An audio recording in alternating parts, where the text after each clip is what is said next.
toy ny asa sosialy izay tanteran'ny ekipa ny vadin'ny filoham-pirenena voangy Ratsionaromampianina.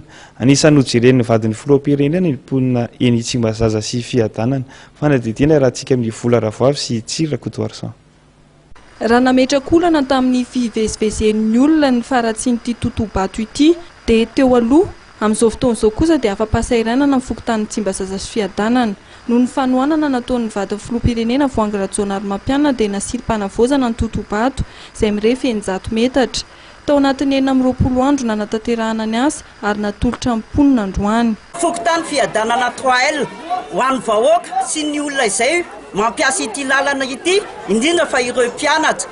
Mialatsiny indrindra ny tenako raha mandray fitenenana eto, ary ireo ray aman-dreny sy solo manakaja eto amin'ny fokontany tokony anao an'izany. Nefa noho ny fatokisana izay napetsaka reo taminay dia niraisinay fifaliana sy voninahitra lehibe ho anay ny mandray an'izany ary anampanatsietena tanteraka.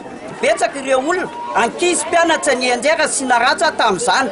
Nefa izao dia vita soamatsara ny Totohatra ka dia mamerina fisaorana lehibe ho anao izay raha matoa vadin'ny filoham-pirenena. Aminay mpitantana zany anisan'ny lalan-drà lehibe zao foto-drafitr'asa vitsy zao ifaneraseran'ny mpianatra ny mpiasa na itsika fokon'olona samy fokon'olona ary na tsy ary fa nisy fahasairanana tokoa tamin'ny fahasimbany zao zavatra zao. Ankehitriny izy io vita dia ny anteninay dia ny hoe samy tompona ndraiky sare sika mianakavy na izahay mpitondra na ianareo vahoaka hoentina amin'ny fikarakarana sy kojakojana zao satria raha mitadidy izahay tamin'ny taona 770 zao lalany zao no namboarina farany 420 taona teorina zany izy vao vita ka izay no anetananay tompona ndraiky sare tompoko hoe atsipony ny tady eny tandriky ny omby atsipony ny teny any am-pomy malalaka dia mamerina misaorana tompoko lahy makasitraka indrindra tompoko vavy. Mponina mipetraka eto amin'ity fokontany ity izahay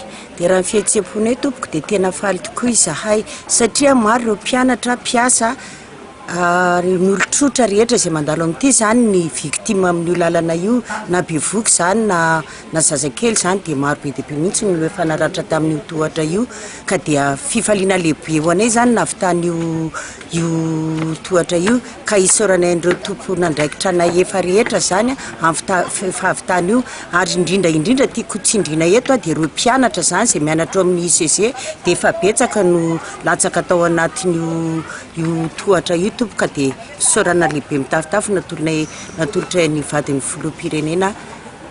Ny maraina teo ny tokana tamin'ny fomba ofisialy foto-drafitr'asa ary ny solo tena ny vadin'ny filoham-pirenena no niatrika izany.